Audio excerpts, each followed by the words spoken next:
People only focus on random cryptocurrency fucking charts because that's all they care about, rather than addressing the underlying facts. We should be questioning the fleecing and stealing associated with Ponzi scheme shitcoins. Satoshi Nakamoto is the government, and governments is Satoshi Nakamoto and created cryptocurrencies. That's the cold hard truth aboard, and digest the truth from old Vincenzo. Consider the companies that have gone bankrupt in the cryptocurrency space, such as Genesis Global Capital, which filed for bankruptcy in January 2023 with the U.S. Bankruptcy Court for the Southern District of New York. Other notable bankruptcies include FTX, BlockFi, Celsius Network, Voyager Digital, Three Arrows Capital, and Gemini Trust. Many coins have gone to zero, yet the public seems to turn a blind eye to the greed, manipulation, and influence perpetuated by mainstream media.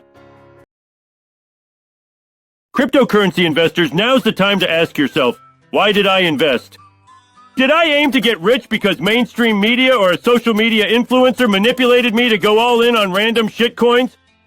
It sounds like orchestrated government criminal gangsters manipulating global retail investors. I think Satoshi Nakamoto is a code for the government. I think the government created cryptocurrency. Do you own XRP? Why is it down 40% in just a few days as of August 4th, 2024? Let's look at the chart because that's all anybody cares about. Bam! The chart is in the shithouse! With a 100 billion supply, has anybody ever wondered why it hasn't sniffed its 2017 all-time high?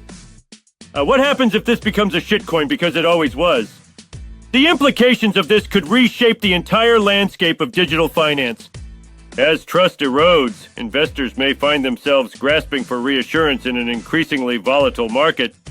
The question remains, can any cryptocurrency truly be considered a safe haven?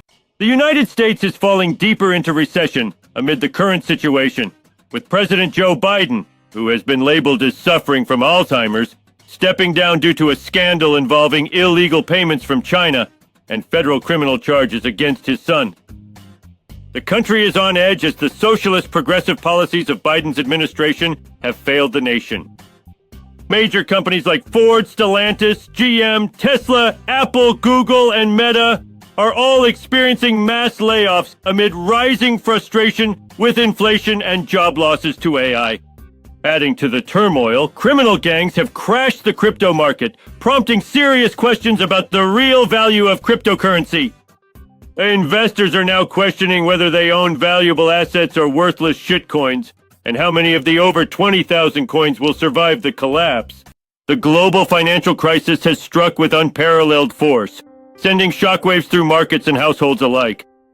The Japanese yen has surged dramatically, creating turbulence in the nation's already fragile stock and financial markets.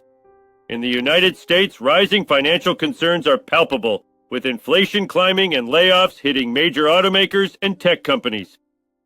Consumer debt has reached an all-time high, leaving many families teetering on the brink of financial despair.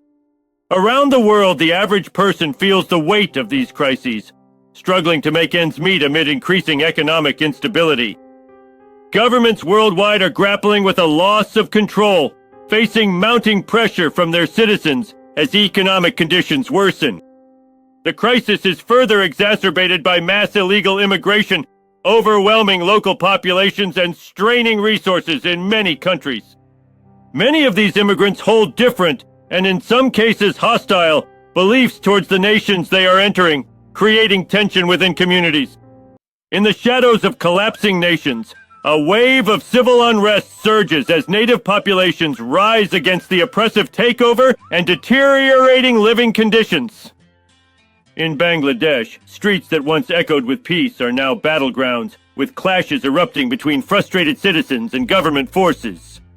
Across the English Channel, Britain finds itself grappling with rising tensions as citizens voice their discontent over political decisions that threaten their livelihoods.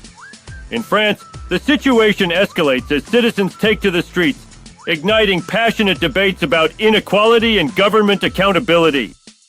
Meanwhile, tensions with Russia and China loom large on the global stage as nations confront aggressive postures that spark fears of conflict. As the crisis deepens, Europe finds itself on edge, with each country feeling the tremors of instability. that threaten to unravel alliances.